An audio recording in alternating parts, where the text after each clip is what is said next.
Bonsoir. Bonsoir. Bonsoir. Bonsoir. Ouh 1, 2, 3, Cancun.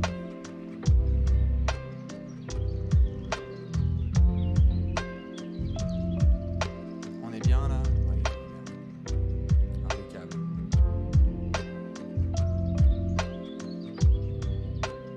Allez! Bonsoir à toutes et à tous, bonsoir, bonsoir, on s'installe gentiment pour ce nouvel épisode de Allez Café. Comment ça va? Comment allez-vous? Est-ce que vous allez bien? Est-ce que vous êtes en forme? Je vois qu'il y a déjà plein de gens dans le chat, c'est formidable. Ça veut dire que vous êtes nombreux à vouloir discuter d'actualité NBA, discuter aussi de ce qui s'est passé récemment sur la planète basket avec des petites infos. 3 fois rien, hein, des histoires de Lakers peut-être dont on pourra discuter, on verra. Dans tous les cas, c'est vrai que ça a fait partie des dernières actualités dont on va pouvoir échanger, sur lesquelles on va pouvoir échanger ensemble. Je vous laisse vous installer tranquillou, plein de choses hein, qui va être présenté sur ce petit Allez Café, tout sympathique. Je regarde un petit peu, attends c'était pas celui-là que je voulais, c'était le vrai gros Bleacher. Le temps de mettre le setup, comme ça tous les gens débarquent et se posent tranquillou. Qu'est-ce que... J'étais sûr que je l'avais là. Voilà, c'est ça que je voulais notamment. Donc, du coup, on va faire comme d'hab les petites présentations. Bonsoir à toutes et à tous. Merci de vous installer en ordre. Pour profiter de cette heure de discussion. On est à quelques jours, ça y est, on est à quelques jours de la fin de la saison régulière 2021-22. Ça veut dire que, comme vous le savez, nombreux d'entre vous le savent, il y a des fans de franchise qui ne verront plus leur équipe jusqu'en octobre prochain ou du moins lorsqu'il s'agit de matchs officiels. On va avoir plein d'actu évidemment dont on pourra reparler hein, avec la draft, la loterie, la free agency, tout ça, ça va continuer à alimenter les discussions. Mais c'est vrai qu'on va devoir dire au revoir à certaines franchises. Il y en a une qui a rejoint cette course-là, nos amis les Lakers. Les fans prennent particulièrement cher depuis quelques heures, mais on va pouvoir arrêter là-dessus, c'est-à-dire mettre un point d'exclamation et dire stop à toutes ces petites choses. Donc bonsoir à toutes et à tous. Je rappelle évidemment que si vous êtes en replay sur YouTube, eh bien n'hésitez pas à venir jusqu'à... Allez, on va dire même lundi soir inclus, je verrai pour lundi soir, mais tous les soirs, il y aura un Allez Café pour discuter des mouvements qu'il y a dans le classement, parce que là, tous les soirs, il y a une nouveauté. Hop, l'un qui a battu l'autre, l'autre qui a battu l'un, du coup, il y a des éliminations, du coup, il y a des changements de position. On sait qu'il y a des fans qui sont un petit peu en PLS suite aux résultats de ce mardi soir, on va en rediscuter. On aura aussi la possibilité de se faire un gros quiz autour d'un thème que vous allez voir, mais ça pourrait être lié potentiellement à une course. Hier, on a fait les rookies de l'année. Peut-être qu'aujourd'hui, si vous êtes sage, on parlera du trophée de meilleure progression de l'année. Il y a plein de cas d'or dont on aura envie de discuter. Donc voilà, je verrai avec vous si on a le temps de faire ces quiz. Et puis plein d'autres petites actus. Des tweets dans tous les sens, tout ça, revenir sur ce qui s'est passé hier soir avec les copains de Los Angeles. Bref, c'est un classique, c'est le Allez Café. Je vais justement faire comme d'hab et dire bonsoir à celles et ceux qui sont là en même temps que je prends ma lampée. Qui est-ce que je vois? J'ai vu Game 6 Clay, bonsoir à qui? À Nas, il est là, salut Nas. Il y a Abloom, j'ai vu qui d'autre? Attends, il faut que je ralentisse le chat parce que là ça va être n'importe quoi. Babanks, il est là. Salut Krapizovic, Kipa Fromage, salut Camionosaur, bonsoir à Bardu Dude, à Mano Saez, bonsoir à Towns MVP, à Akitour, salut à 419's The Kid, bonsoir à Flash Sports. Il y a plein de copains de Twitter, là je le vois, Barois Flash, salut Patrice de Moldavie, Sharpshoot qui est là, Boston Celtics Champs, salut Vapad, les anciennes qui sont là, c'est la team Sportdub, j'ai envie de dire, la vraie Pat qui est là, bonsoir à Polaire, salut à Estrid Greg, à Ferro, il y a plein de gens qui sont là tous les soirs, comme des soldats, salut à Mentos, vous avez posé vos pixels j'espère ces derniers soirs, salut à Zion MVP qui est là, à Titouan, bonsoir à Lukinator, je laisse évidemment ceux qui sont en replay sur YouTube dire gna gna gna, tu dis bonsoir à tout le monde, bah... Faites fast forward, tiens, moi je reste poli, donc on dit bonsoir à celles et ceux qui sont présents en direct. Salut à Walter Blanc, à Fanatic, à Louiski, salut Tiben, le grand Alvarez, bonsoir à Matt Touquet France, à Steven Calvin, je vois que le train de la hype approche, et ben c'est formidable. Le clown de poche aussi qui est là, Donovan de Fontainebleau, certainement un cousin éloigné, bonsoir à French Baller, on s'installe tranquillou, je vois qu'il y a JB, Lennon, Christian et Scooby, et plein d'autres, il doit y avoir la Team Throne qui doit être dans le coin, Mister Renard, Bulls Frenchman, je t'ai diverti, bref. Naken aussi qui est là, formidable. Il y a absolument tous les anciens et anciennes. Bonsoir, bonsoir. Si je vous ai pas dit bonsoir, Gamers, Anam Telal, Alex Pad, Boomdance, tout ça, si je vous ai pas dit le quinoa pamplemousse aussi qui est là, ne le prenez pas personnellement. J'essaye de souhaiter bonsoir à un maximum de personnes. Où que vous soyez, peut-être dans votre canapé ou dans votre bureau. Certains sont au boulot, peut-être dans votre lit même, avec cette douce voix dans vos oreilles. On va donc faire de l'ASMR avec un peu de musique et juste un café. Et on va pouvoir démarrer cette émission, comme d'habitude, vous le savez, avec un petit point classement, puisque nous sommes à quelques jours de la fin de la saison régulière, et donc, ça se bouge. Regardez-moi cette conférence Est, je vous laisse l'admirer un tout petit peu le temps, ma foi, que je prenne la lampée. Hop, elle est là la conférence Est. Regardez-moi ça. Ah, il y en a qui ont le Covid, bah bon courage à celles et ceux qui sont en isolation. On fait attention à bien se mettre à part et bon courage, bon rétablissement en espérant que vous n'ayez pas trop de symptômes. Moi je suis passé là rapidement par ça, donc doigt croisé. La conférence Est, elle est donc ici. Miami qui a fait le travail notamment en s'occupant largement de la défense des Hornets, c'était hier soir. Miami qui n'est plus qu'à une petite victoire de s'assurer le spot numéro 1 dans la conférence Est, donc ça veut dire l'avantage du terrain tout au long des playoffs. Ce serait quand même un énorme avantage pour la Heat Nation. On a Boston qui va être au fourneau ce soir contre Chicago. Les Bulls, on peut en reparler parce que les Bulls, ça a chuté. Hier soir, ils affrontaient nos amis les Bucks et donc Giannis, Jrue Holiday et compagnie ont fait le travail. Les Bulls, vous voyez qu'ils chutent en 6e place. C'est Toronto qui a fait le travail. Ils avaient reçu les Hawks de Trae Young. C'était serré et on a eu un excellent finish avec enfin Fred VanVleet qui rentre un tir. Il a déjà un titre.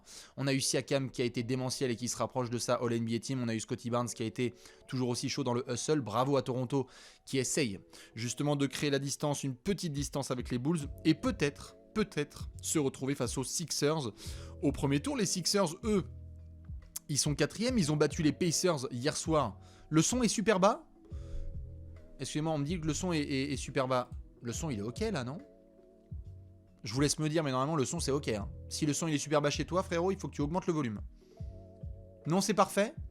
Le son, c'est ok. Impeccable. C'est good, c'est parfait. Très bien le son. Non, il est très bien. Ok, et bah, je te propose d'augmenter ton volume, mon cher confrère.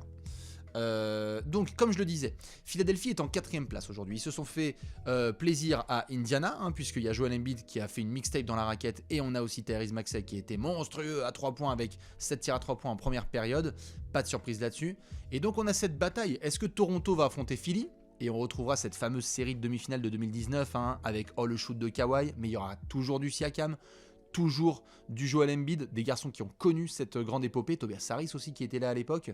Ce sera à surveiller. Ce qui est sûr et certain, c'est que on a donc cette petite course dans le top 2, 3, 4. Vous voyez là le même nombre de défaites. On est toujours sur 49-30, 49-30, 49-30.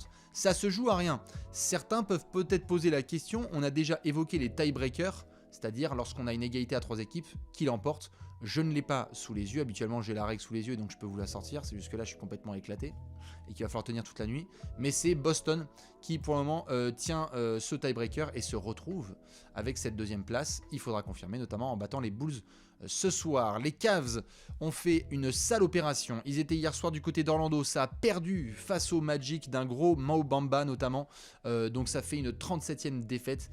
Clairement, la dynamique des Cavs sur cette fin de saison, elle est pas bonne. On a les Nets qui se sont bien débrouillés avec notamment Kyrie Irving. Petite frayeur contre Houston, mais excusez-moi, je parlais juste de Kyrie Irving qui a fait le travail. Ils se sont fait une petite frayeur, mais oui, comme je le disais, ça s'est imposé à domicile. Atlanta, je le disais, a chuté à Toronto. Et Charlotte, surtout, s'est fait étrier par nos amis de Miami. Ce qui veut donc dire, pour celles et ceux qui ne sont pas au courant, pendant que je prends une petite lampée, que si vous n'étiez pas la nuit dernière avec Bibi sur Twitter jusqu'à 7h du matin, eh bien je peux vous garantir, sûr et certain, que nous avons nos 4 équipes du Play-in Tournament, les Cleveland Cavaliers, les Brooklyn Nets, les Atlanta Hawks et les Charlotte Hornets. Personne ne peut remonter et plus personne ne peut descendre. Ça veut dire que les Bulls, c'est sûr, c'est bon, ticket en playoff. Toronto, c'est bon, c'est sûr, ticket en playoff. Maintenant, ce qu'il faudra savoir, c'est entre Toronto et Chicago, qui sera 5, qui sera 6. En gros, qui va se taper Boston, qui va se taper Milwaukee, qui va se taper Philadelphie. Ça va se jouer au buzzer. dans le play-in tournament, on pourrait avoir des Cavs qui, potentiellement, pourraient aller peut-être remporter un dernier match et à ce moment-là s'assurer déjà 2 matchs de play-in tournament, donc le Game 1 et, s'ils ne battent pas les Nets, un potentiel deuxième. Ça veut dire que ces 2 matchs seraient à domicile, ce qui n'est pas un petit avantage pour Darius Garland et ses copains, mais c'est vrai que c'est très très compliqué pour eux. Ils peuvent même pas compter sur Jarrett Allen et Evan Mobley en ce moment, donc pas facile du tout pour les fans de Cleveland. Ça, on en a parlé plus d'une fois. Courage aux frérots de l'Ohio.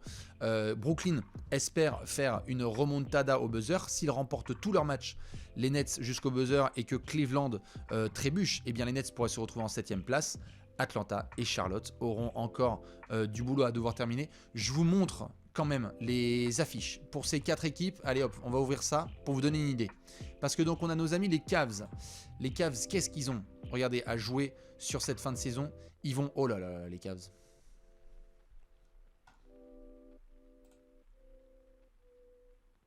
Aïe. Aïe, aïe, aïe, aïe, aïe, aïe, aïe, aïe, aïe, aïe, les Cavs. Regardez comment il va être énormissime, ce Nets Cavs à Brooklyn. Et après, tu vas enchaîner le dimanche avec la réception des Bucks. Oh, aïe, aïe, aïe, aïe, aïe, aïe, aïe, aïe. Ça, c'était vraiment pas le scénario parfait et idéalement pensé pour JB Bickerstaff et ses hommes. C'est très très dur. Pendant ce temps-là, Brooklyn, ils vont donc jouer évidemment les Cavs. Ils jouent ce soir, là, dans quelques heures à New York. C'est le derby de Gotham. Je me permets d'ailleurs de préciser, si certains ne l'ont pas vu, que je crois que c'est la première fois depuis que Kyrie Irving et Kevin Durant sont ensemble à Brooklyn qu'ils vont jouer tous les deux au Madison Square Garden. Je crois que c'est une première à confirmer, hein. Je laisse les fans des Nets le confirmer, mais je crois que j'avais vu l'info passer. Donc on aura un très très gros Knicks-Nets là dans 1 heure et des poussières. Après Brooklyn, ça joue Cleveland, ok, et ça reçoit Indiana. Franchement, Brooklyn peut tout à fait se retrouver en 7ème place et donc sauver un petit peu son play-in tournament en ayant soit donc un match à domicile qu'ils perdent pour en avoir un deuxième à domicile, ou bien un match à domicile en 7ème place pour ensuite affronter le deuxième. Qui va rencontrer KD et Kyrie au premier tour? Est-ce que ce seront les Celtics, les Bucks et les Sixers?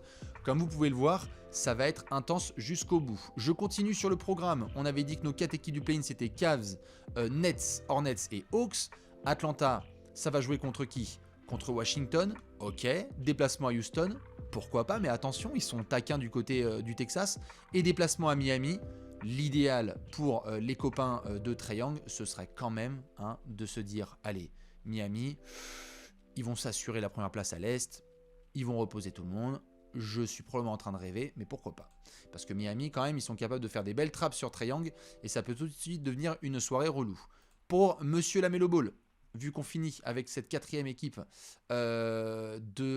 du play-in tournament, on a... ça va. Attention à Charlotte, hein.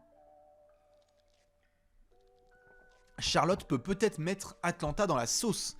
C'est-à-dire que Charlotte va jouer contre Orlando. Orlando qui vient de battre les Cavs, donc c'est des combattants. Mais normalement, quand même, les Hornets devraient faire le travail. Chicago a un intérêt à remporter ses dernières rencontres. Donc, pas sûr que tu puisses quand même défoncer les Bulls. Ce sera un match absolument immanquable ce vendredi soir, si je dis pas de bêtises. Et donc, le finish avec Washington. J'ai envie de dire, Washington... Il y en a qui étaient là hier soir. J'aimerais applaudir celles et ceux dans le chat dont on a rigolé parce qu'on était nombreux, où on a dit Minnesota-Washington. C'est une affaire qui roule pour les Wolves. Tu parles, ils se sont fait défoncer par les Wizards de Daniel Gafford. Et donc peut-être que les Wizards vont nous réserver quelques petites surprises. Ce sera à surveiller. Mais voilà, je sais qu'il y en a plein qui débarquent là sur le chat et qui ne le savent peut-être pas. Et bien hier soir, on a fait des pronostics et c'était tout à fait honnête. On était là, oui, au calme. Qu'est-ce qu'on avait pu annoncer? Je me remets le tableau d'hier soir. Je crois qu'on avait annoncé quand même victoire de Philly à Indiana. Cleveland-Orlando. Cleveland-Orlando. Victoire d'Orlando. Alors celle-là, je sais qu'il y en avait 2-3 qui l'avaient vu dans le chat, mais c'était vraiment du troll. Non, surprise. Qu'est-ce qu'on a eu comme surprise? On a vraiment eu Washington qui bat Minnesota. On a, allez, OKC qui a battu Portland, parce qu'on va reparler du 5 majeur, du Thunder, c'est n'importe quoi. San Antonio qui gagne à Denver. Alors celle-là, on en reparlera aussi. Ça a fait mal à nos amis les Nuggets. Et on a voilà, Phoenix qui a envoyé les Lakers en vacances. Ça, c'était pas très surprenant. Donc voilà, dans la conférence Est, comme vous pouvez le voir, ça va être très serré pour les fans des Cavs, des Nets, des Hawks et des Hornets. J'avais annoncé la victoire des Raptors, oui, bah je connais bien mes piou-piou, hein. Donc lorsqu'il est question de faire un money time avec Nate McMillan en tête, on sait que c'est toujours très sympathique. On va basculer dans la conférence Ouest. Alors, l'Ouest.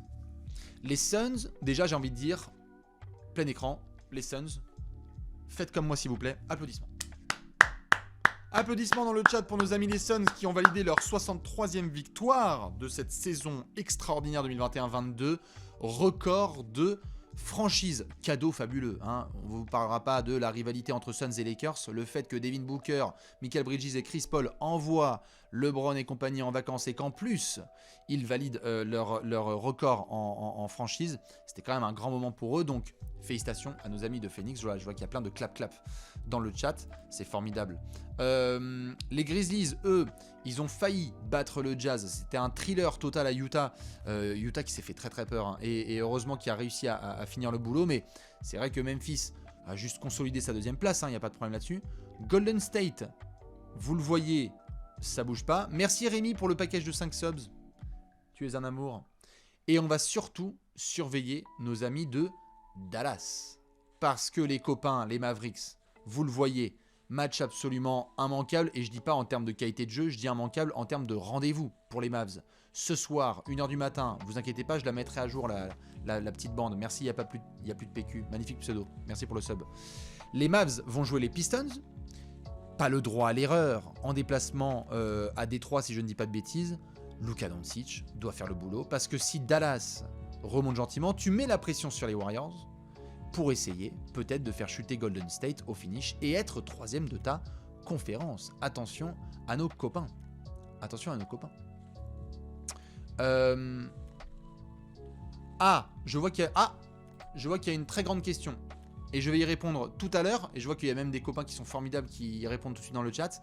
Le Play-in Tournament, j'ai fait une petite vidéo. Je vais la montrer juste à la fin de ce point classement. Comme ça permettra à tout le monde de comprendre, si vous ne l'avez pas encore, le système du Play-in Tournament.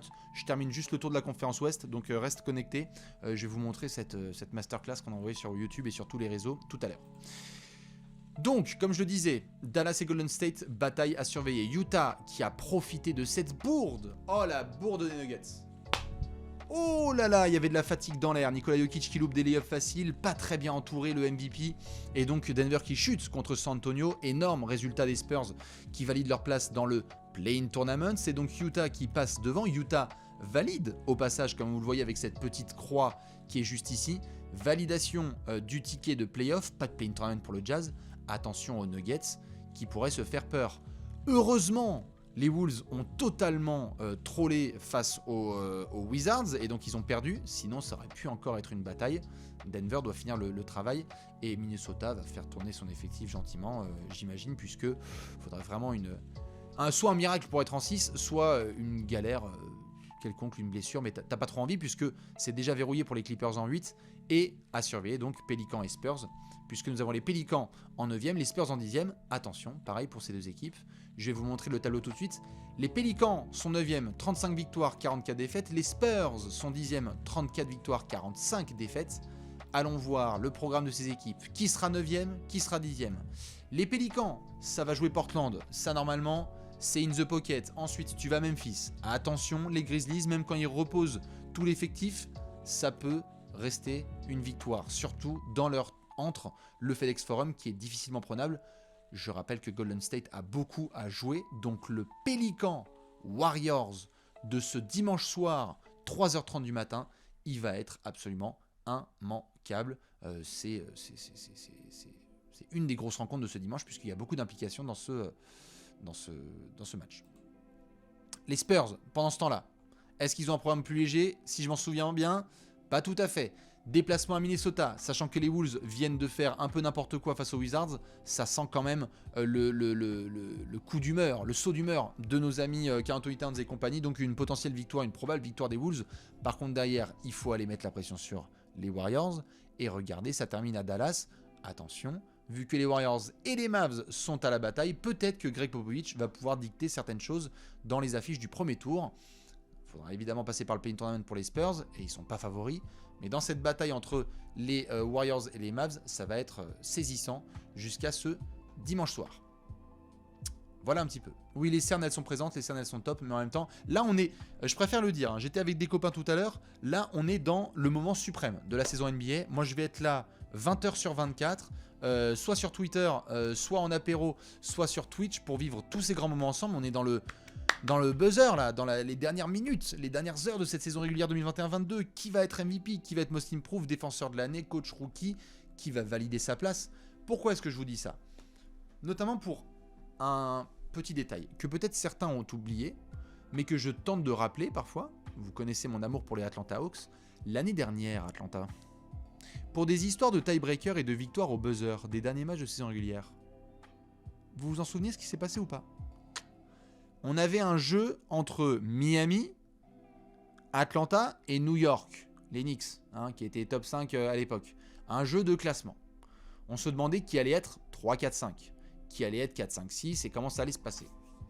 Le cadeau pourri, c'était de se choper les Bucks au premier tour, qui étaient donc, si je dis pas de bêtises, probablement 3e de leur conférence. Eh bien, qu'est-ce qui s'est passé au tiebreaker? Miami s'est farci les Bucks au premier tour, alors qu'ils auraient pu peut-être jouer les Knicks.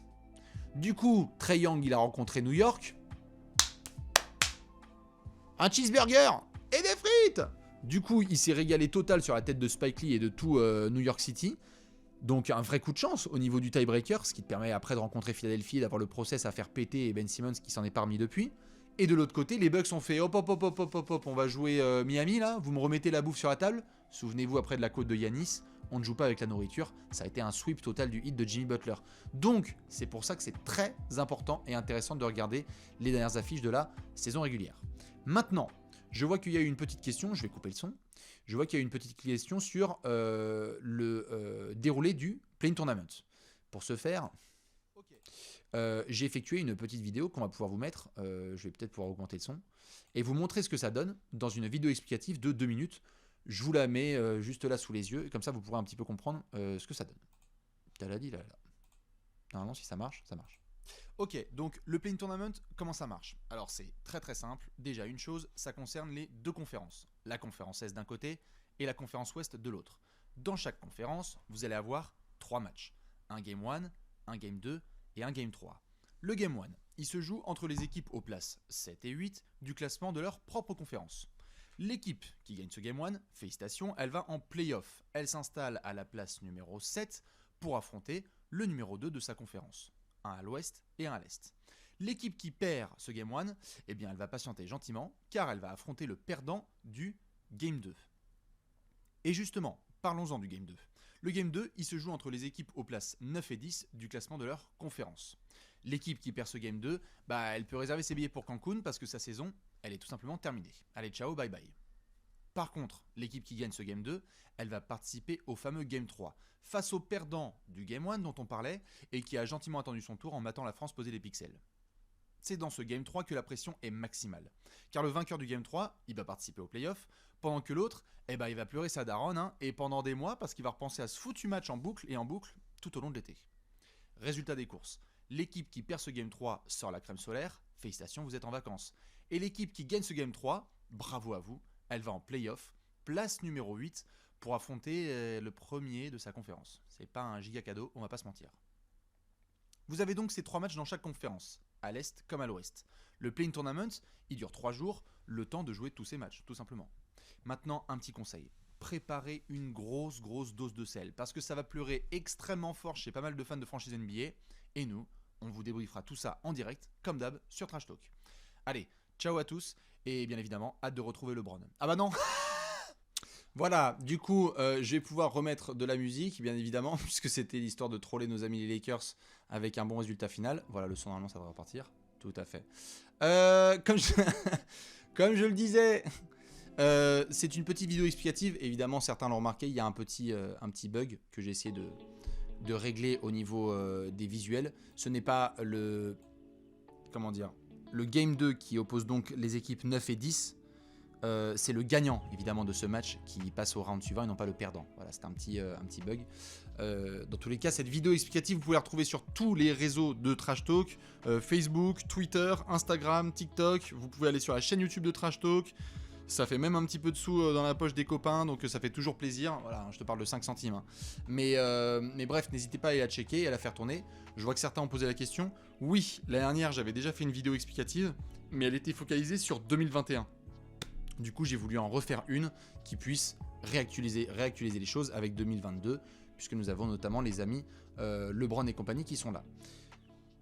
Voilà à peu près pour le point classement et le point Play-in Tournament. Maintenant, on va pouvoir enchaîner sur plusieurs choses parce qu'on a un programme bien dense.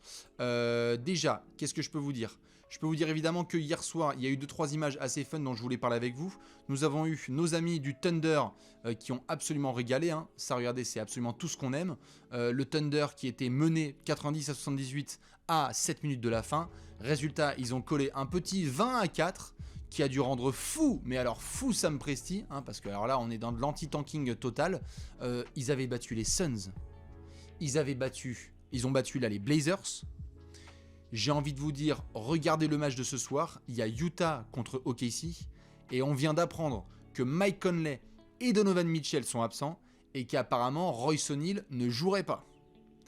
Attention au Thunder qui nous remporte trop de matchs au buzzer, et notamment grâce à un héros national, dont j'ai envie de parler aujourd'hui, c'est bien évidemment Monsieur Jalen Horde. Ouais, on applaudit quand même le Frenchie. 24 points, 20 rebonds, 3 passes et 3 interceptions pour Jalen Horde hier soir. C'est absolument énorme. Il a beaucoup travaillé à la fois en G-League. Il était passé par l'équipe A du Thunder la saison dernière. 11 sur 17 au tir, 20-20. Un 24 points, 20 rebonds. Il rejoint des légendes du Thunder comme par exemple Enes Kanter hein, ou Serge Ibaka ou bien évidemment Moses Brown qui aura son maillot retiré du côté du Thunder. Ça fait plaisir pour Jalen Horde parce qu'il essaie de se faire sa place en NBA et c'est avec ce genre de belles performances aux côtés de Olivier Sarr, aux côtés de Théo Malédon qui peut-être rentrer dans le viseur des managers.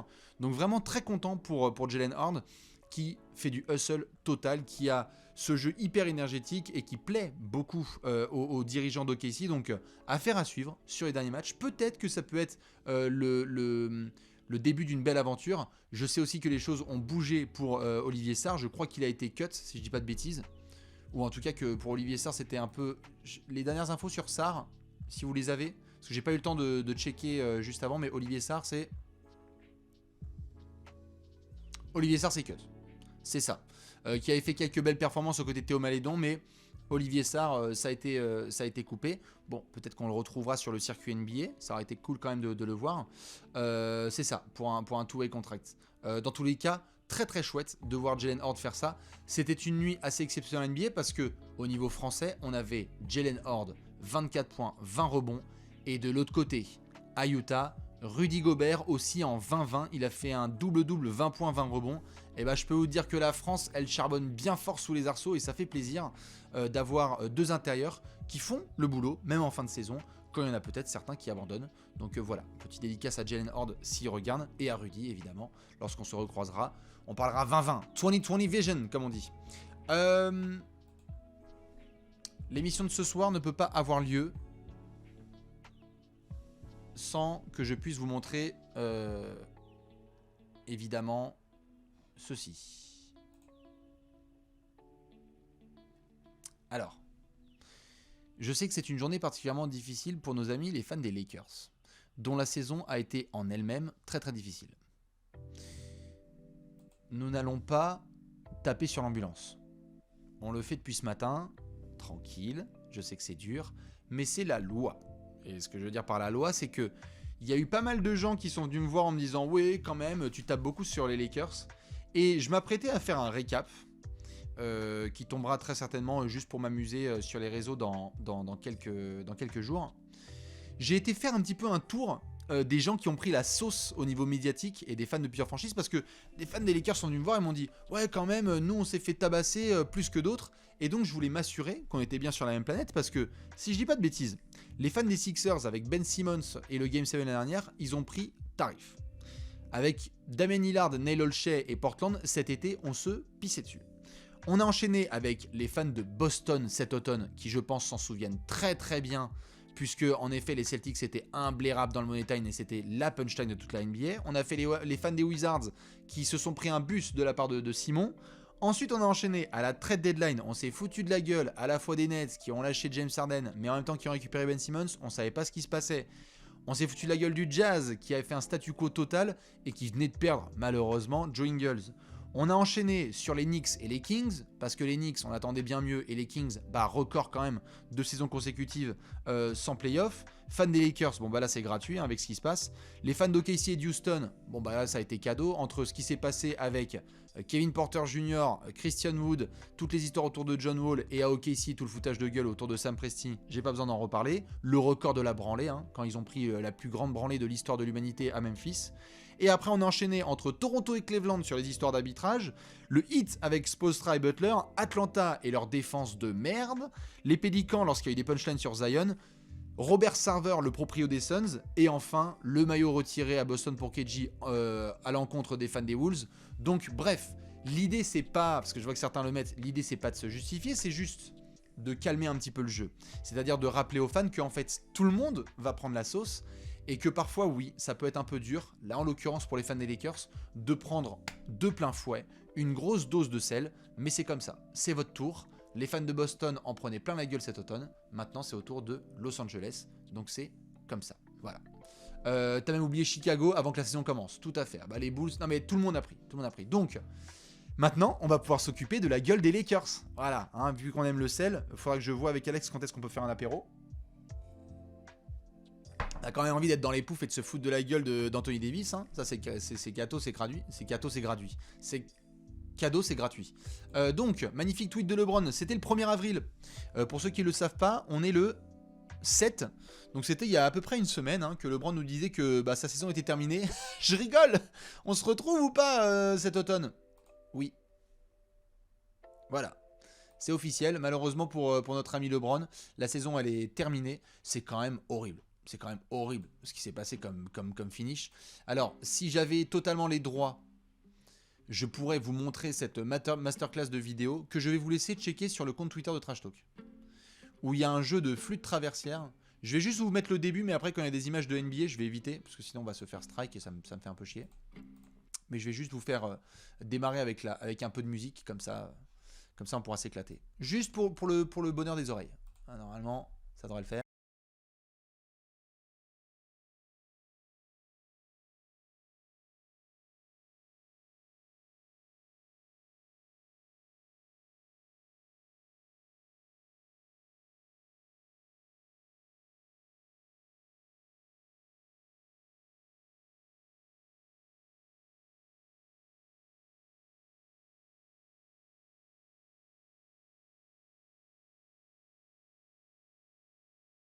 Désolé pour vos oreilles, cette vidéo elle est disponible évidemment sur le compte Twitter, Instagram, tout ce que vous voulez de Trash Talk. Donc régalez-vous, c'est de la flûte, c'est un super instrument.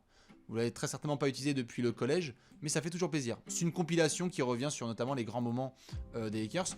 Tout le monde en a profité. Je montre notamment le tweet de nos amis les Pélicans qui avaient fait un joli transfert, si vous en souvenez, avec Anthony Davis, qui ont lâché un That's All Folks.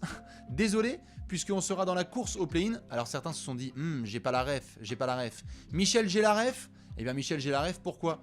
Parce que That's All Folks, c'est le t-shirt que portait Anthony Davis pour son dernier match à New Orleans avant d'être transféré aux Lakers. Si ça, on n'appelle pas un CM qui a le sens de l'humour et qui a du sel partout dans sa chambre, ça c'est beau. Alors ça, et c'est pas anti-Lakers, vous le savez, on adore le trash talking, et alors ça c'est de l'art, ça c'est beau. C'est que tu prends des éléments d'il y a 1 an et demi et tu les remets dans la gueule. Si tu revois ton ex, tu vas dire... Chais. Et donc c'est comme ça que ça s'est passé avec donc le That's All Folks qui est magnifique. Regardez, le t-shirt il était là. C'était vraiment le dernier match d'Anthony Davis. Il n'avait pas joué, il était juste en t-shirt avec les Pels. Et les mecs, 1 an et demi plus tard. Allez, c'est tout, on remballe.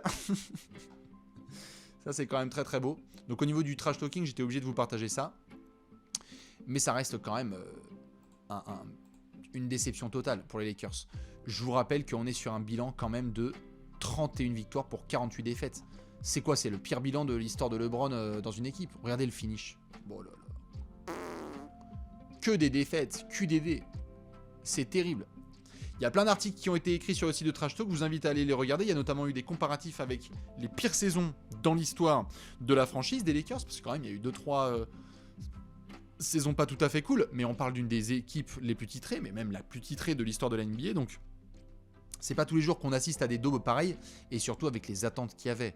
Westbrook, Anthony Davis, Carmelo Anthony, LeBron James, Dwight Howard, Rajon Rondo, DeAndre Jordan, il y avait tout le monde. On en parlait en disant qu'il y avait plus de All-Stars que jamais il y en a eu dans l'histoire de l'NBA en cumulé.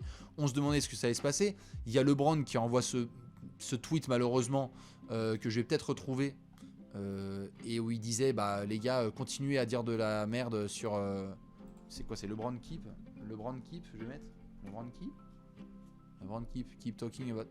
Ah ouais, celui-là il fait mal.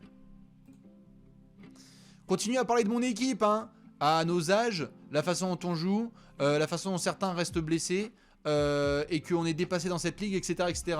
Vraiment, faites-moi une faveur, et vraiment, je vous le demande, gardez cette même énergie quand tout ça va commencer. C'est tout ce que je demande.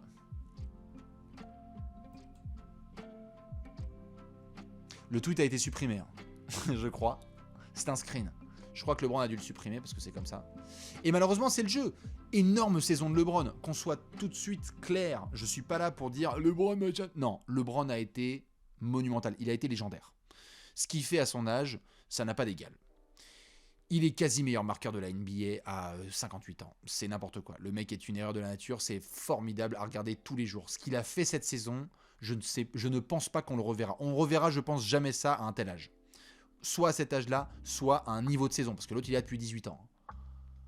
Donc là, ça fait 20 saisons. Il envoie des dingueries comme ça. Non, c'est too much. Mais comme on en rigolait, notamment dans un des apéros de cet automne, si je dis pas de bêtises, peut-être que c'était un problème que Malik Monk soit le 3e meilleur joueur de ces Lakers, ou que Austin Reeves soit une des révélations. Formidable joueur Austin Reeves, Stanley Johnson aussi. Sauf que Austin Reeves et Stanley Johnson, dans des équipes compétitives, ce sont peut-être les 10e et 11e hommes, pas les 3 et 4e. Ça a été un peu compliqué. Ça a été un peu compliqué pour Frank Vogel. Ça a été compliqué pour Ken Bazemore. Ça a été compliqué. Bon, alors Kendrick Nunn, j'en parle pas. Je sais pas si certains ont vu, Kendrick Nunn a dit qu'il allait probablement prendre sa player option. Très très intéressant. Allons voir Kendrick Nunn. Kendrick Nunn, cette saison, il a joué combien de matchs? Ah oui, 0. 0 match il a joué. Donc il a pris son salaire en disant qu'il allait prendre une player option derrière. Bon bah voilà, c'est un peu douloureux. Et donc, il va falloir se poser des grosses questions cet été. On en reparlera dans les 30 prévus en 30 jours. On en reparlera dans des apéros d'actualité avec Alex. Je voulais juste vous faire un petit clin d'œil parce qu'il y a un aspect dont on va parler avec nos amis Lakers. Ce n'est pas que du tactique, ce n'est pas que du collectif, c'est aussi des salaires. Allez hop, je vais même zoomer pour votre plus grand bonheur. Hop là. Alors, qu'est-ce qu'on a? Oh putain.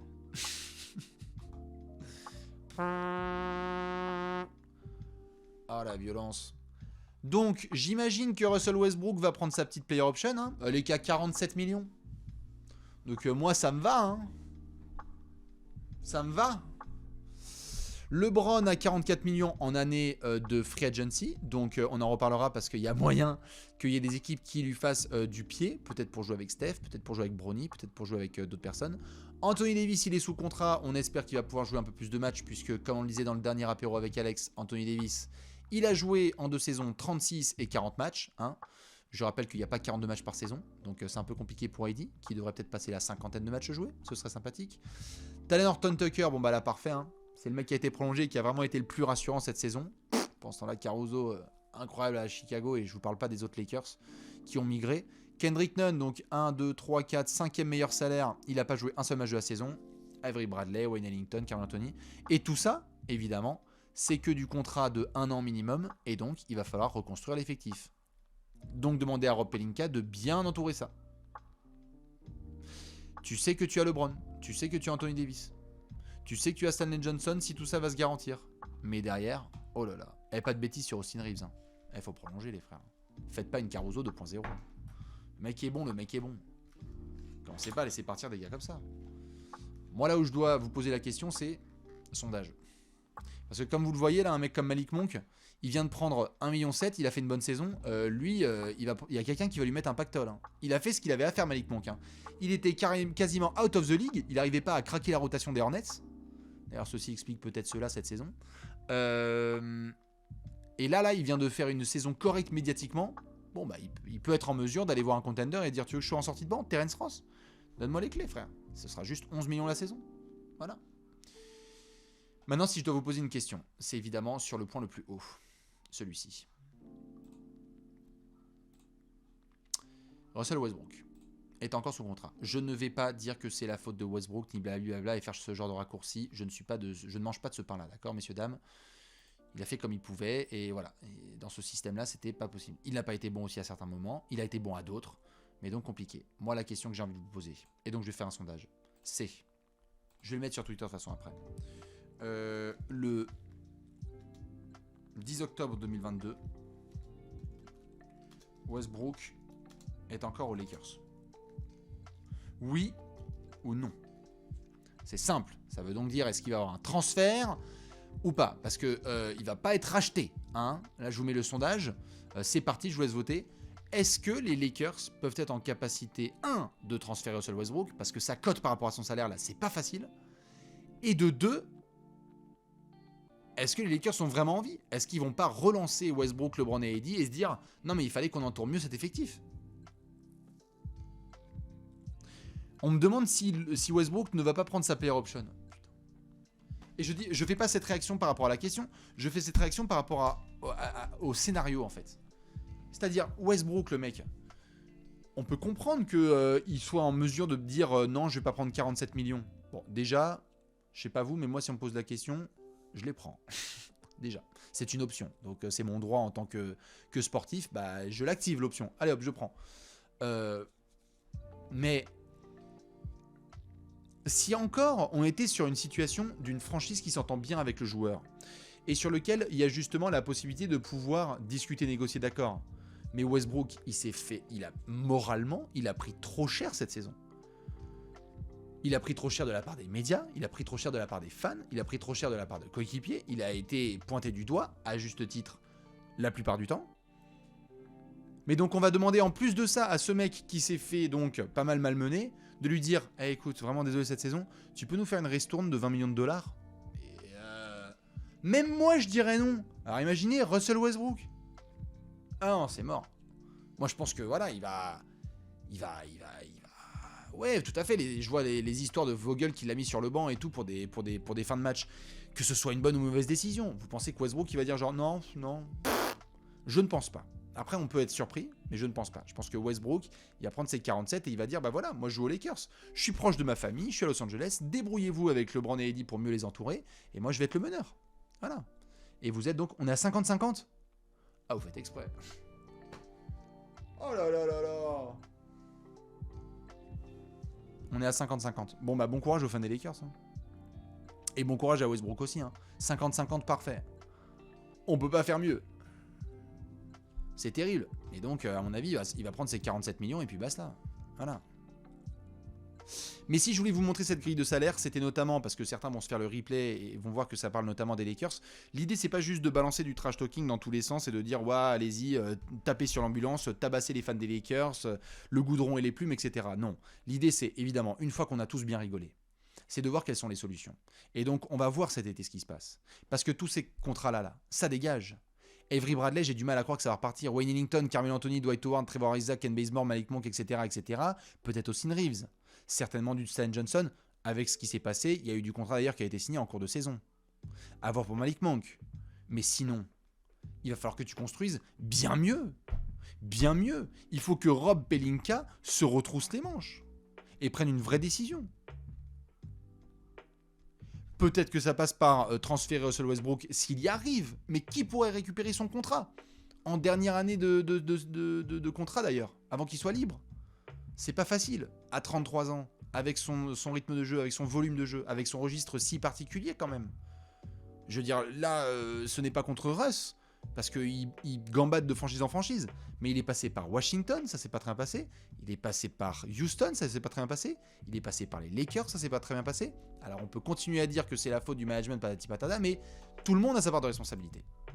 Et donc je crois que beaucoup de management sont conscients de ça et vont dire, tu sais Rob, oui le Thunder évidemment, hein. On verra s'il peut retourner à OKC, mais malheureusement, là, moi, si je suis management et que j'ai Rob Pelinka au téléphone, je lui fais, tu sais que là, pour récupérer Westbrook, va falloir que tu me mettes autre chose dans la balance. Du petit tour de draft. Et les Lakers, ils balancent du tour de draft, t'as plus quoi savoir en faire avec le transfert de Anthony Davis.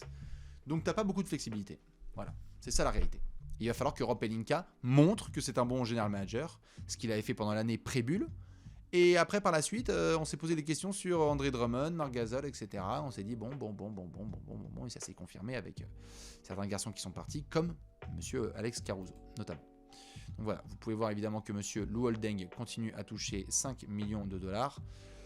Je rappelle que Lou Holding n'a pas participé à un match officiel depuis 2019. Voilà, donc du coup, c'est toujours très important de bien garder ses finances au propre.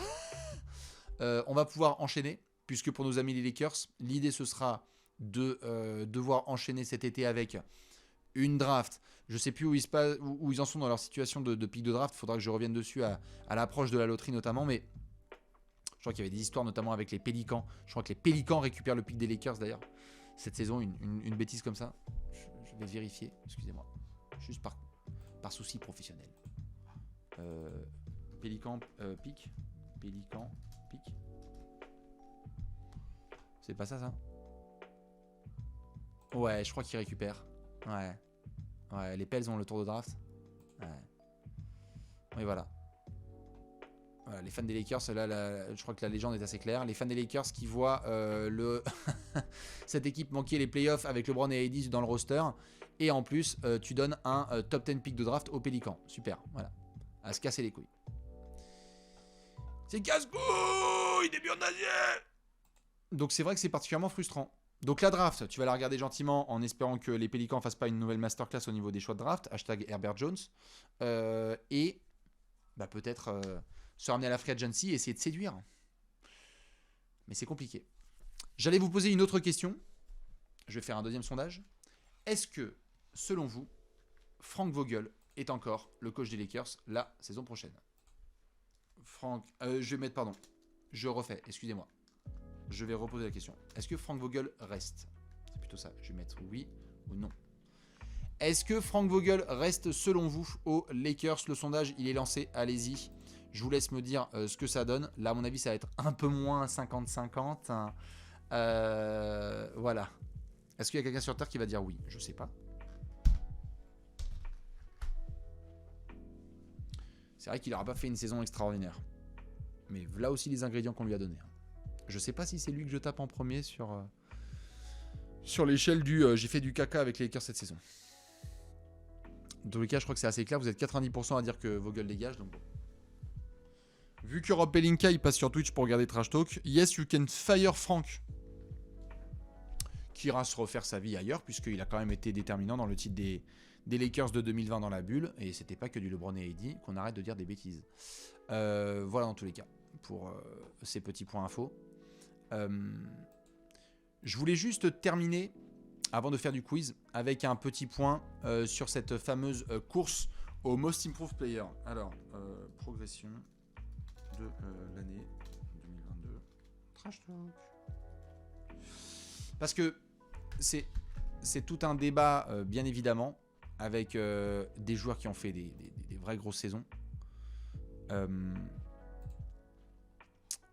J'avais notamment demandé à la commu de filer ses votes. Et on avait Most Improved Player. Voilà, je le mets. Most Improved, il est là. Le Most Improved, vous pouvez retrouver cet article notamment sur le site de Trash Talk, où il y a la commu qui avait voté. Ja Morant est clairement devant Dejounte Murray. Et après, c'est les autres. C'est donc du Miles Bridges. J'ai l'impression que cette course, elle ne se joue qu'à 3. Qui vous avez? Je vois que certains mentionnent du Jordan Poole. Tout à fait. Jordan Poole fait partie des garçons. Qui vous avez un petit peu comme nom qui vous vient à l'esprit et qui, selon vous, devrait avoir un peu plus de considération? Gary Trent Jr., peut-être. Jordan Poole, c'est sûr et certain. Tyrese Maxey. Allez, on est sur une saison vraiment de sophomore, donc c'est peut-être quelque chose qui était attendu, mais c'est vrai que la progression est magnifique. Darius Garland, tout à fait, qui a été All-Star. Malheureusement, non, Westbrook, c'est pas certain. Robert Williams aussi, c'est très bien. Tyler Herro, pas sûr, il aura un autre trophée, celui de 6ème de l'année. Et puis, il a été bon en rookie. C'était un tout petit peu moins bien. Allez, c'était un peu mieux, mais disons que les attentes étaient élevées en rookie, donc il y a juste eu un bump. Et là, maintenant, il a été très bon cette saison, donc je pense pas qu'il sera autant considéré. Qui je vois d'autre? Anthony Simons, tout à fait. Desmond Bain, oui. Desmond Bain, c'est sa 2e ou 3e saison?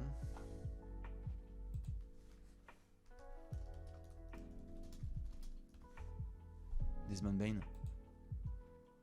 C'est sa saison sophomore. Ouais. Donc pareil, un peu compliqué.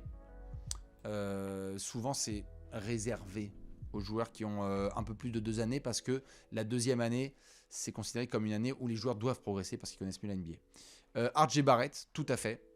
Jarrett Allen, évidemment. Jalen Brunson, c'est ok. Jaren Jackson en rock défensif, c'est vrai que Jaren Jackson Jr. a été monstrueux. Gary Payton 2, oui, tout à fait, avec son comeback. En NBA, c'était pas facile de trouver sa place. Malik Monk, je vais le garder de côté. Mais dans tous les cas, j'ai l'impression que ça se joue très clairement entre Ja Morant, Dejounte Murray, Miles Bridges. Je vais vous faire un petit sondage. Vous demandez à vous notamment ce que vous en pensez. On va pouvoir boucler cette course au Most Improved parce que pour moi, j'ai l'impression qu'elle est assez facile, la réponse. Je vais mettre progression de l'année 2022. Ja Morant, Dejounte Murray et Miles Bridges.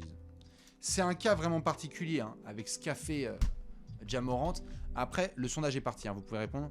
Après, c'est vrai que Ja, il était rookie de l'année, donc il y avait beaucoup d'attentes. Mais là, l'explosion est telle. Je crois que c'est assez rare de voir un garçon qui explose comme ça. Donc voilà, vous avez déjà 70% à le donner pour Ja Morant. C'est absolument rien à enlever. Il n'y a absolument rien à enlever à Dejounte Murray qui a été monumental pour les Spurs. Là, il était absent sur les derniers matchs, mais il a été fabuleux. Il a été All-Star et tout le monde était très content quand il a eu l'étoile de All-Star et qu'il est allé à Cleveland pour le match des étoiles. Miles Bridges, que j'ai envie d'applaudir à 2, 3, 4, 5 mains parce que souvenez-vous, avant la saison, Miles Bridges, il avait dit « Je ne prends pas la prolongation de contrat des Hornets » qui, si je dis pas de bêtises, était aux alentours de 40 ou 60 millions, je crois, sur 3-4 ans. Et qu'il a dit bon bah moi je parie sur moi-même et on se retrouve cet été. Et ben je peux vous dire que cet été quand il va se ramener aux tables des négociations, moi je dis chapeau Miles Bridges parce qu'il a été énorme. Je vais vous montrer statistiquement ce que ça donne. Alors Ja Morant, si je vais sur ses stats purs d'une saison à l'autre, il était déjà très fort hein, la saison dernière. Mais dans tout, dans les résultats des Grizzlies, dans son impact sur le jeu, voyons voir. Ja Morant, il passe de tac, excusez-moi, je vais réduire un peu comme ça vous allez pouvoir voir. Il passe de 19 à 28 points de moyenne. Il augmente sa production au rebond. Il augmente sa production en interception. Il augmente sa production dans tous les registres du jeu. Il augmente sa production à 3 points. Il augmente son pourcentage au shoot. Il augmente tout. Et pourtant, le temps de jeu, c'est pas non plus une augmentation immense. Il passe de 32,6 à 33,3. Et regardez ce qui se passe. Non, c'est complètement hallucinant. C'est oufissime. Et en plus de ça, son statut individuel et le statut des Grizzlies a totalement changé.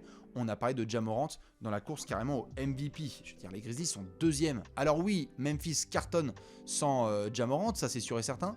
Mais quand même, j'ai l'impression que c'est Ja qui va partir avec. Et je regarde juste le sondage final, vous aviez dit 72% pour Ja Morant.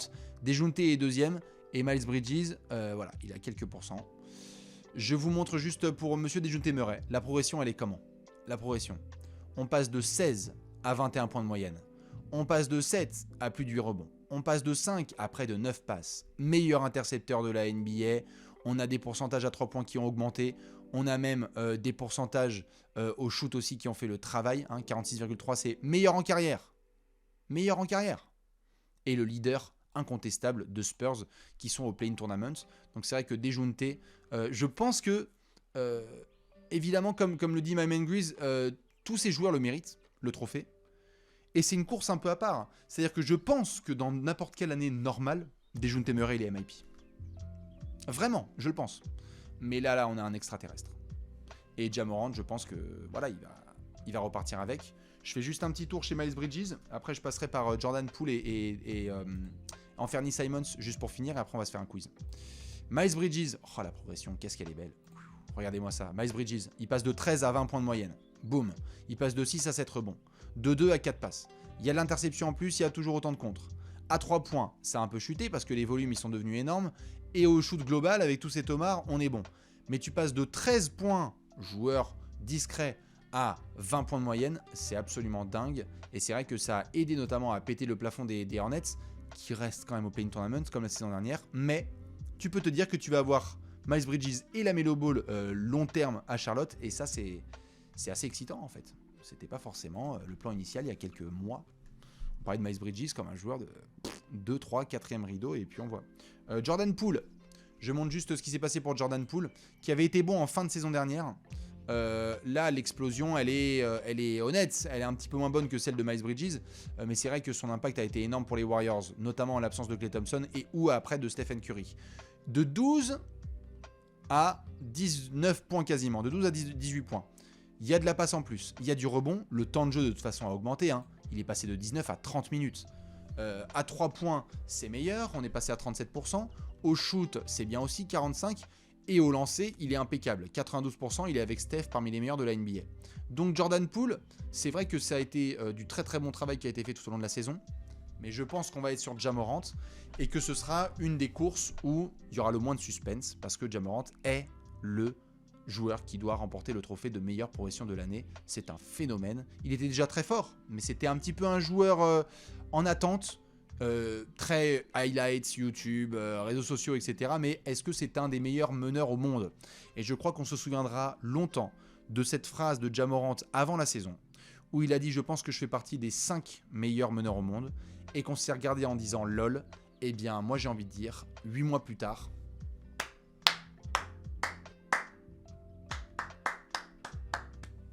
chapeau monsieur, chapeau.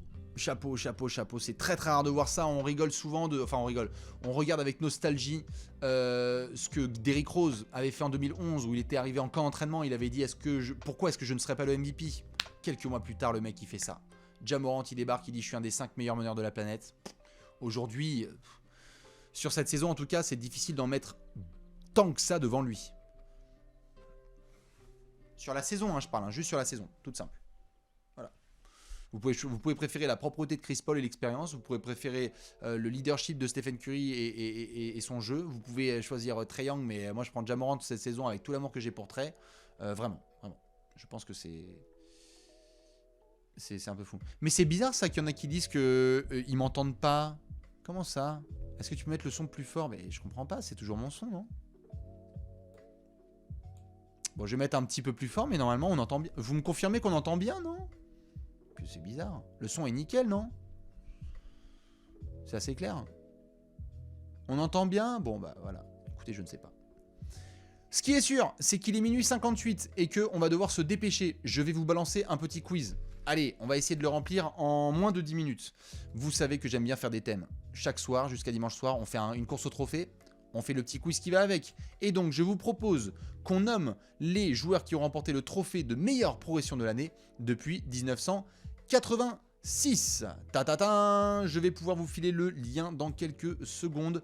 Ce sera juste ici. Alors, le concept, on le rappelle, il est simple. Vous avez le lien dans le chat.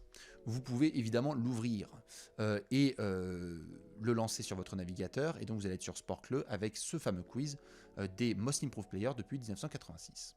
Deux choix s'ouvrent à vous. Vous pouvez soit couper le son, et à ce moment-là, eh bien, on se retrouve dans quelques minutes pour se dire au revoir, bisous. Ou bien vous pouvez laisser le son et participons ensemble à cette grande fête où je choque totalement au buzzer sur les années 80. Voilà. On peut tout à fait faire ça ensemble.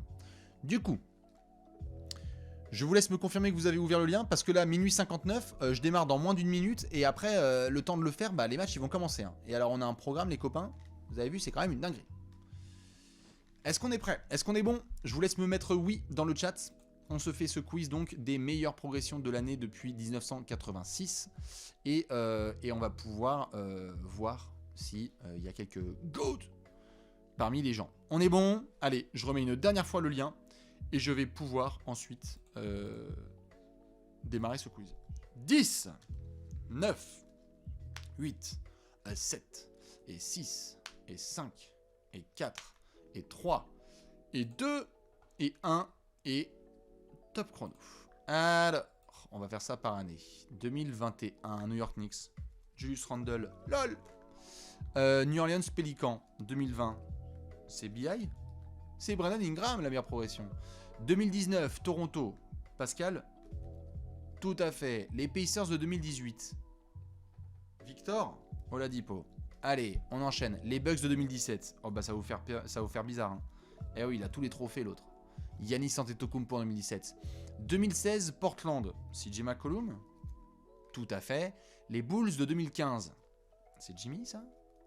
Allez, Jimmy Butler en 2015. Phoenix 2014. Dragic. Les Pacers de 2013. Lance Stevenson.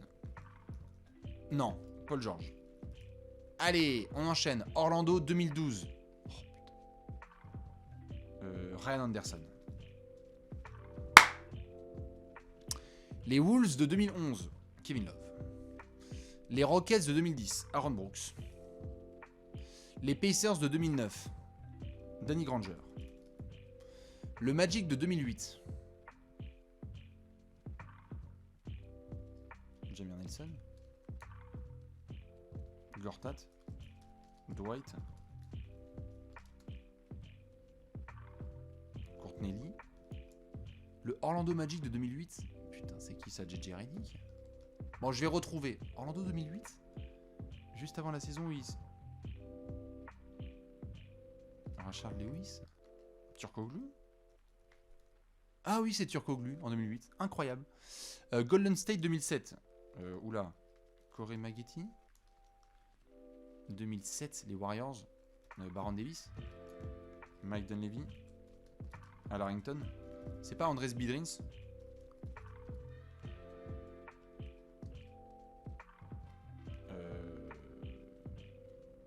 Matt Barnes. Ça va revenir. Les Suns, Monsieur Boris Dio. Bien sûr. Monsieur Boris Dio. Allez, les Clippers de 2005. Waouh, Bobby Simmons. Les Blazers de 2004. Zach Randolph. Ça, c'est bon. Ensuite, on est dans les années 2003. Golden State, 2003. Gilbert Arenas. Oui, monsieur. Les Pacers de 2002. Jermaine O'Neal. Orlando 2001. Ben Wallace. Tracy McGrady. Les Pacers de l'an 2000. Jane Rose. Ouais. Orlando 99. Oh putain. Orlando 99. Ouais, c'est pas Peignard de ouais, hein, ça, je pense qu'on est d'accord. Bo Outlaw. Darrell Armstrong. Oh, incroyable. Darrell Armstrong. Atlanta Hawks 98. Christian Leitner. Steve Smith. Jason Collier. Purée, je les ai pas là. Ça peut pas être Mutombo. Mookie Blaylock. Les Hawks de 98. Sharif Abdur-Rahim. Non, j'y suis pas. Le Heat de 97. Glenn Rice. Non plus. Ronnie Sekali. Ronnie Sekali. Sekali. Ah bah c'était plus tôt. C'était en 90. On est bon. Il n'y a pas du C-Web? Non. Denver. Denver, on a qui? Robert Pack. Allez, il reste 6 minutes. Oh, là, ça va pas être facile. Hein. Qui c'est les Warriors de 2007? C'est pas Monta Ellis? Oh purée, j'en ai rempli 2. Il y a même Dale Ellis. Mais oui, en 87. Incroyable. 86, les Spurs de Alvin Robertson. Ouais.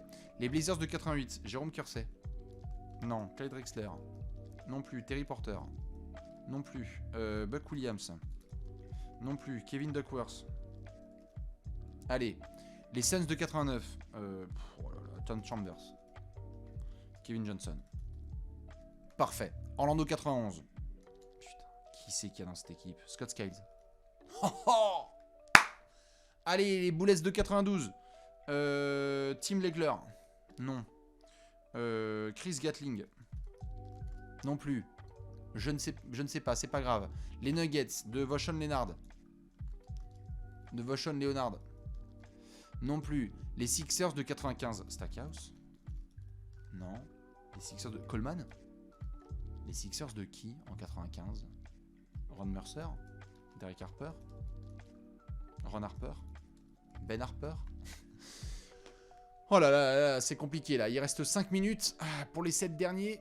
Tralala, c'est compliqué. Les Hawks de 98. Bob Sura. Tyronn Lue. Dominic Wilkins. Non. Kevin Willis. Non plus. Les Bullets dans les années 90. Qui c'est qui est dans cette équipe? Joan Howard. Non. Manute Bol. Non. Rod Strickland. Non plus. Mais qui est dans cette équipe de zinzin? Sean Bradley? Non. George Muresan. Oui. George Muresan, ça c'est beau. Miami 97, Eddie Jones, n'importe quoi. Brian Grant, non plus. Nick Van Exel, il est pas du tout dans cette équipe, c'est pas grave. Le Hits de 97, Alonso Mourning, mais il est déjà trop fort. Dan Meyerley, mais il est déjà trop fort.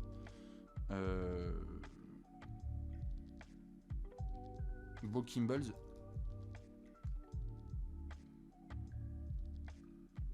Baby Shaq, là, comment il s'appelait? Je l'ai pas. Allez, il en reste... je sais pas où est-ce que vous en êtes, mais il me reste... allez, 6 petits noms. Je vais essayer de trouver au buzzer. Qui est-ce qu'on a? Ah, je crois que je vais avoir une colle, là. Philly en 95. Avant qu'il fasse du caca avec... c'est qui? C'est Rick Mahorn, pendant qu'on y est. C'est quoi? C'est Anthony Mason? Les Sixers des années 90. Il y a qui dans cette équipe? Sur le 95, il doit pas être très très bon. Dana Barros? Oh là là là là là là, Dana Barros. Allez, Denver 93, Dikembe Mutombo. Non. Qui l'a avec lui? Robert Pack. Super, c'est absolument pas ça. Qui score dans cette équipe de fumier là? Lafonso Ellis? Non. Rodney Rogers en 93 à Denver. Hawkins.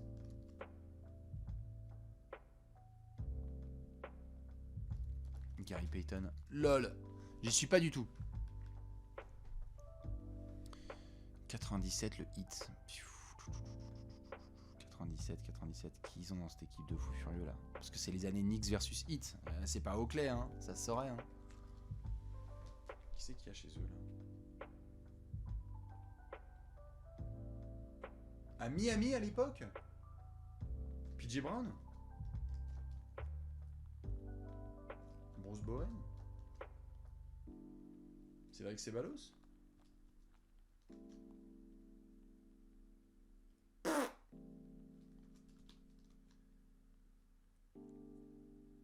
J'étais sûr qu'il y avait Gatling. Tracy Murray. Putain, merde. Allez, 1 minute 30. Je crois que ça va choke les copains. Ça va être trop compliqué.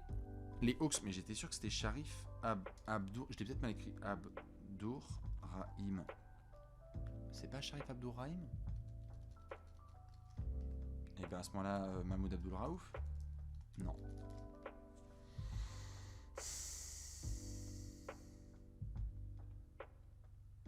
Qui c'est qui met des valises de points à Atlanta en 98? C'est qui? Qui vient faire une saison de zinzin là? Putain, je dois connaître ma franchise quand même. Atlanta 98. Je crois que ça va être choc les amis. Et que nous sommes à officiellement 40 secondes du buzzer. Putain, les boulettes, c'est les boulettes de Bernard King pendant qu'on y est. Les boulettes de qui? Il y a qui dans cette équipe? Spencer Haywood, ça y est, je vais mettre des mecs des années 70. Denver 93. Putain, il y a qui avec Mutombo quoi? Robert Pack, Rodney Rogers. Non, j'ai déjà tout mis. Je crois que ça va te choke. Glenn Rice, ouais, j'avais mis. Non. Allez, 10 secondes. 10 secondes pour essayer de trouver un dernier garçon. Ah, est-ce qu'il y en a qui ont fait 36 sur 36? 3, 2, 1. Attention, Rage Quit. Alan Anderson. Isaac Austin. Ah, mais Chris Jackson. Mais Chris Jackson, c'est... Mais c'est Chris Jackson de...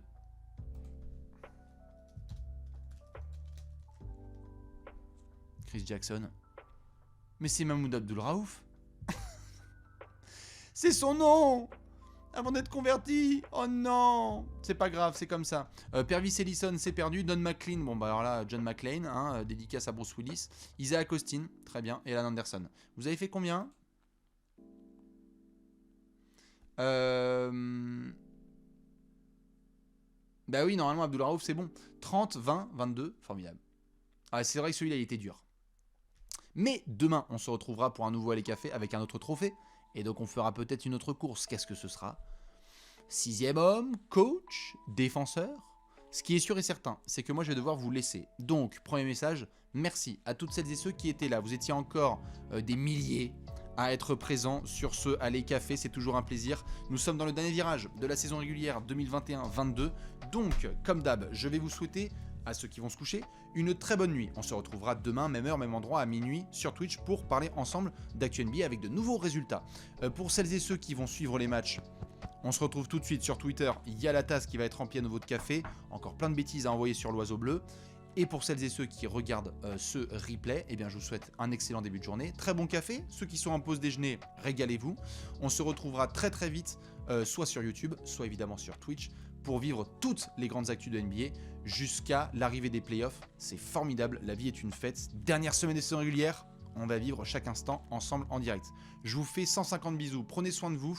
Allez, on se retrouve tout de suite sur Twitter. Sayonara et à demain, minuit, sur Twitch, pour un nouvel épisode de Allez Café. Des bisous, à la prochaine. Peace.